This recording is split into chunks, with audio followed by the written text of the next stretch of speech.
Digital versus analog when it comes to synths, which is better? You already know Jimmy Bones president here again, doing another studio tour. Not so much studio tour. I think I did a studio tour, but I'm more explaining my synths. Like I said before, I have digital and I have analog synths. And when I did the video, I got questions by people personally asking me, what's the difference between digital synth, analog synth, things of that nature.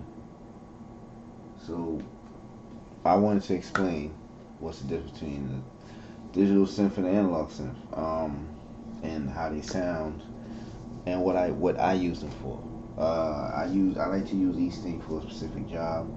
I figured out, to me, what sounds. I mean, I might change my mind in the future, but as of now, I use each thing for a specific job, and I try not to stray from that situation. Um, because when using these things, you also have to worry about the frequency and the mix and things mixing together. And this has just worked for me. So all these things are tools. They're like weapons in a battle. They're tools to get the job done, and I use them accordingly. Uh, I guess, like I said, I always like to start with the. Actually, let's start with this. This is a digital synth. No mistake. This is a digital synth. This is a hydra synth. Digital synths are basically, in layman's terms, there's synths made with a computer chip in it, or the chips are simulating the sounds, generating the sounds, whatever the case may be. And analog synths are synths with mechanical moving parts, electronical parts inside of it, generating the sound through oscillators and whatnot. Right?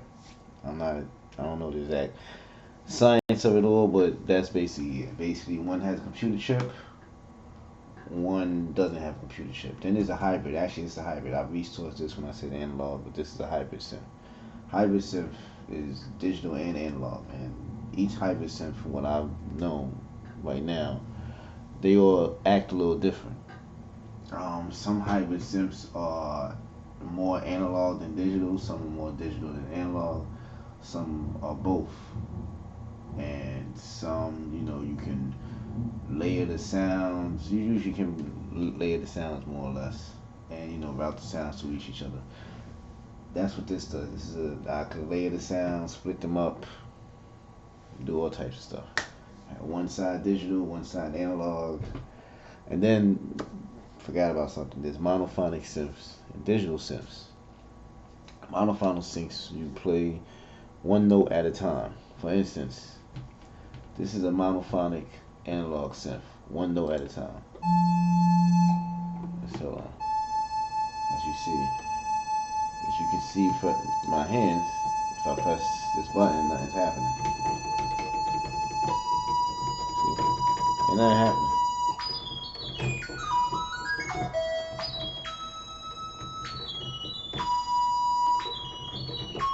I'm not a pianist. I'm self-taught, and I just, try to figure it out. These are good for leads, generally good for leads.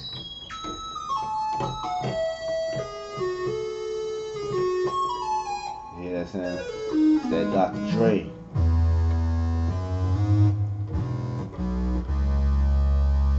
Bass. Like I said, one note at a time. So you might be thinking, why get a monophonic synth when there's polyphonic synths? They play multiple notes at a time. What would be the point ever of having a monophonic synth? Sometimes it just sounds better. It sounds very good for bass. As you can see, it sounds great. Great for bass. And then these lead sounds.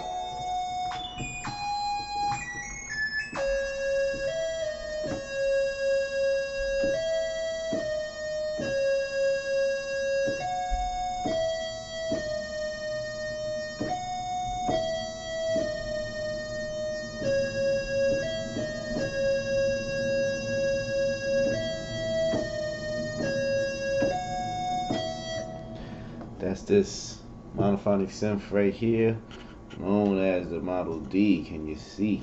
It's this right here. You can't really see right there. Let me, that'll be a little better. I'm trying to get both me and the Marvel D. You know what I'm saying? It's this right here. Doesn't have any keys to it. Doesn't have any presets. So you gotta know how to actually use what each of these knobs do to get the sound that you want. I'm learning more and more, but I'm pretty good. I can get the sound that I want. Put it like that.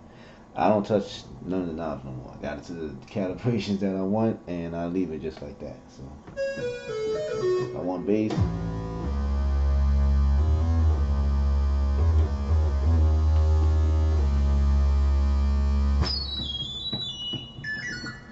Like I said, these is all being controlled through MIDI. Maybe I didn't explain that, but I was explaining that in my last video. If you want to know about MIDI, a bunch of videos online that can explain you about MIDI, but basically it allows you to control things with other instruments. So I can control this with this. These aren't hooked up. Well, these aren't turned on. These are hooked up. This is not turned on. The RS7000 likes to do whatever it wants to do. Gotta get it fixed. Gotta repair it. One thing I didn't know about these things, they malfunction. So I gotta repair that though. But back to what I was saying. Yes, I have everything hooked up through MIDI, and this monophonic synth is how it sounds. Now you have polyphonic synths. Polyphonic synths, more than one note at a time. I know I started talking about digital, but you know, I realized I had to talk about monophonic and polyphonic to really talk about analog and digital. This is a polyphonic synth right here.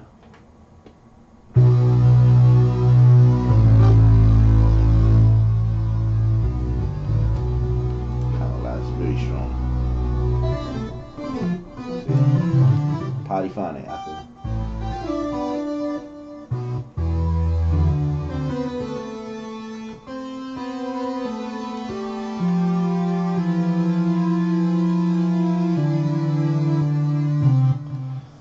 More than one note at a time, but this is only 4 voices. A voice, think of it like, if you look at a choir, each person in the choir will be considered a voice, right?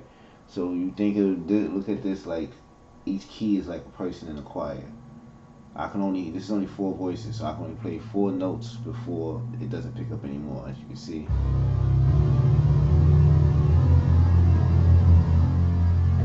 You hear that sound? But listen, if I do the 5th one.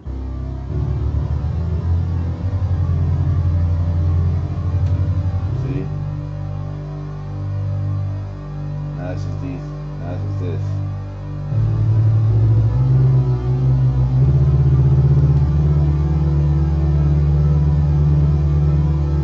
Once you get to the 5th note, that just seems to overtake everything. So this is the polyphonic synth with digital side to it, but I'm gonna get to that later. 4 notes. This has presets, so I could record sounds. This also can act as a monophonic synth. So there's a mode in this where I make this monophonic synth, as you can see. Like I said before. But it acts a little different than this one because these are layers. So as you notice when I was playing on this, and nothing's happening. So I let go. But when you play on this, it's a little bit different.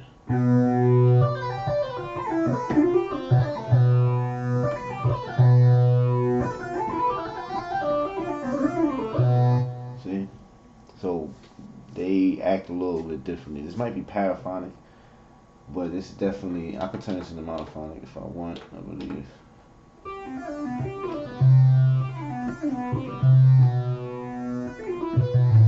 It still acts differently. Let me see if I just...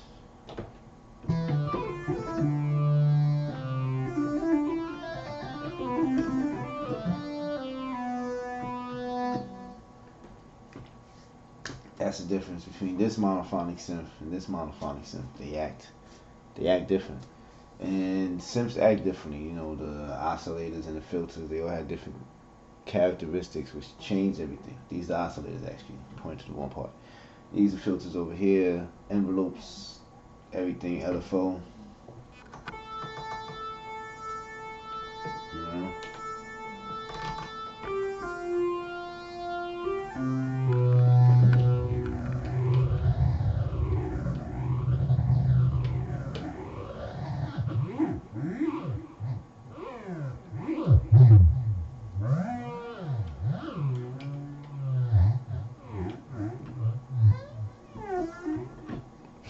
little carried away. Dealing with the sound and stuff.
Amazing.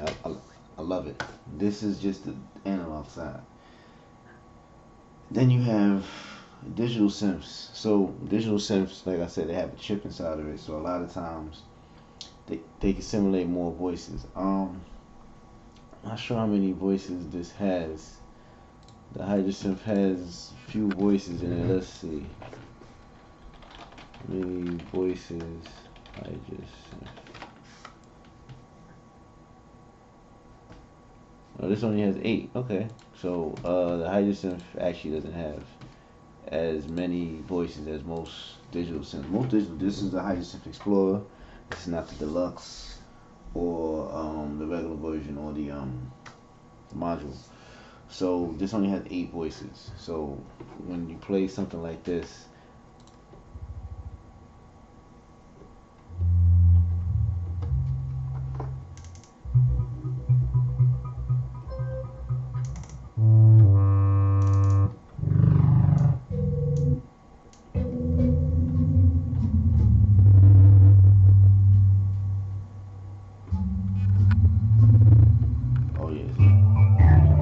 sound like that. I forgot I had the fucking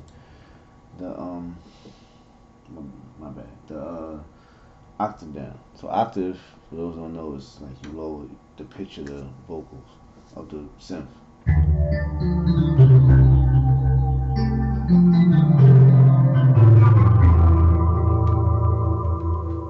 This is a digital synth.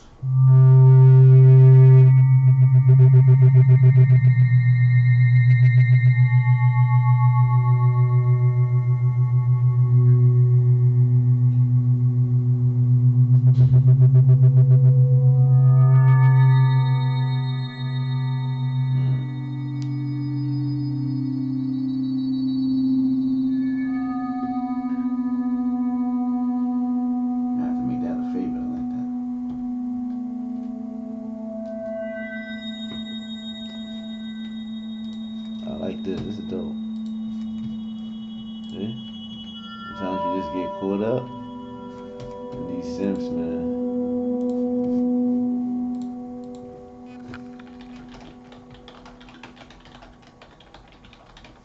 I ain't gonna hold it like that. I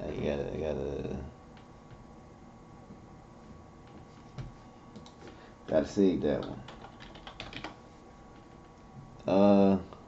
But like I said, this is a digital synth. This is an analog synth. This is an analog synth. This is monophonic. This is polyphonic. You know, I got my MPC for my sounds, for my drum kicks. Actually, turn this up. I'll be turning this down a lot of time. So you know, I got everything I need right here. Now let's get to the hybrid section. This is what it sounds like when you stack digital on top of analog.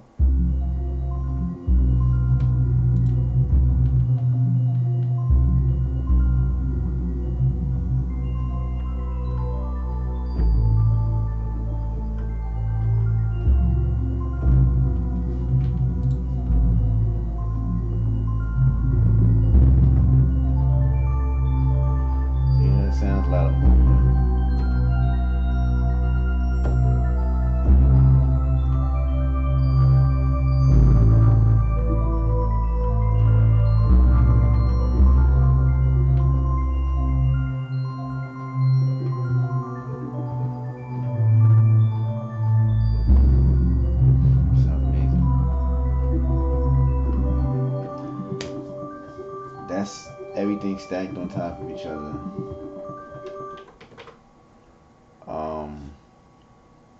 Hybrid, analog, and digital. And I think this is only using one voice of analog. So this is actually like a monophonic sound, and then stacked on top of a couple voices of digital. But this has 64 voices of polyphony. So if I hear a little bit different one. Oh, sure loud.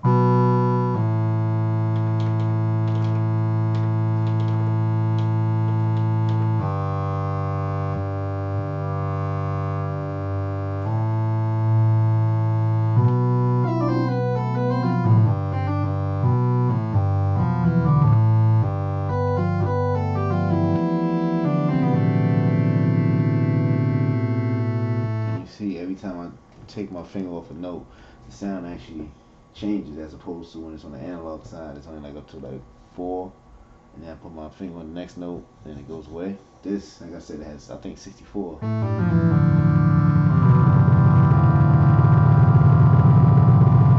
not exactly sure, but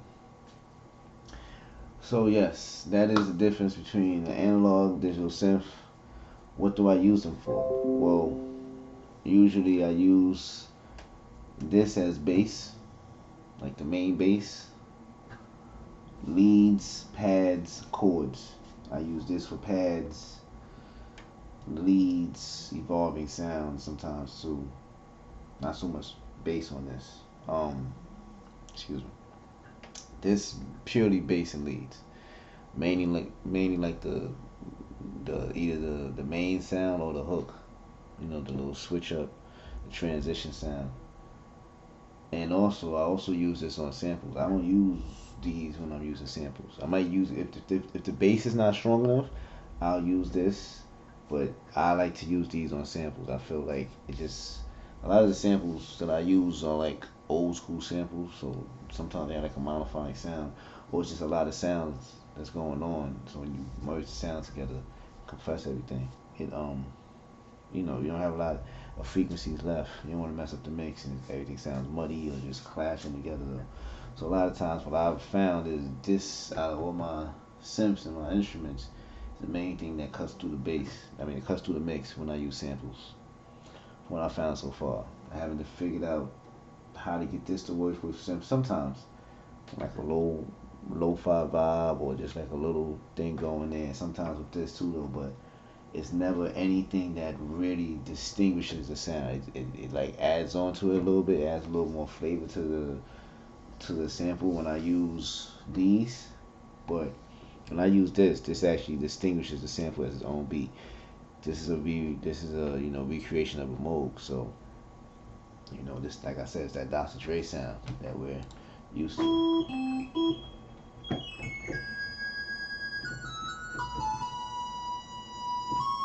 You know that sound.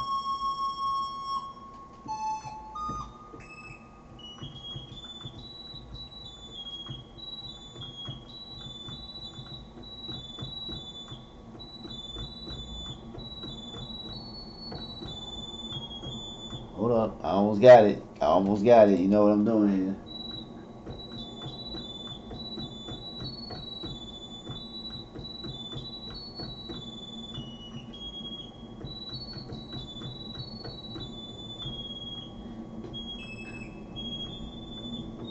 I don't know, but yeah.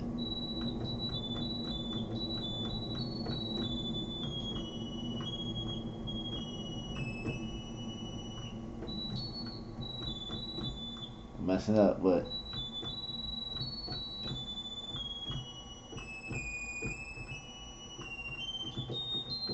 I wonder what it is though. But you get the point. That's, you know what that is. You know what that is. That's the, you know what I'm saying? What is that? Nothing but a G thing. It's a famous thing. And that's what I get from this though. So you know, each synth has its own thing. I recommend if you get into this, you find a synth if you want to, and either you find a versatile synth that can do jack of all trades. Arturia has a lot of synths that do jack of all trades. Novation has a lot of synths that do jack of all trades. Rolling System 8 another jack of all trades synths, in my opinion, Roland Gaia, stuff like that. And you master that synth and you use it to the best ability. Try to find new areas you can explore with the synth that hasn't been explored yet. But like I said, master the synth. Um, just do what you gotta do when it comes to this thing. These are very strong machines. They're worth the money. You can get these synths, keep them for a long time, as long as you maintain them correctly and do what you gotta do. And they're great value. You can sell them back later on if you feel like you got all of your use out of it. And it's not like software. And I like software, but software doesn't have a resale point. Um, Software can a lot of times do more than what hardware can do. Hardware a lot of times, to me, the sounds just sound great out the box. You gotta tweak them a little bit though, but you don't gotta like add like a lot of mixes, right? Just in my opinion, but that's just to me. You already know Dreamboat's president canceled the election. Digital. Oh, hold on, my bad. I done touched the wrong thing. Digital versus analog versus hybrid. Which one is best for you? You already know. Holla at me.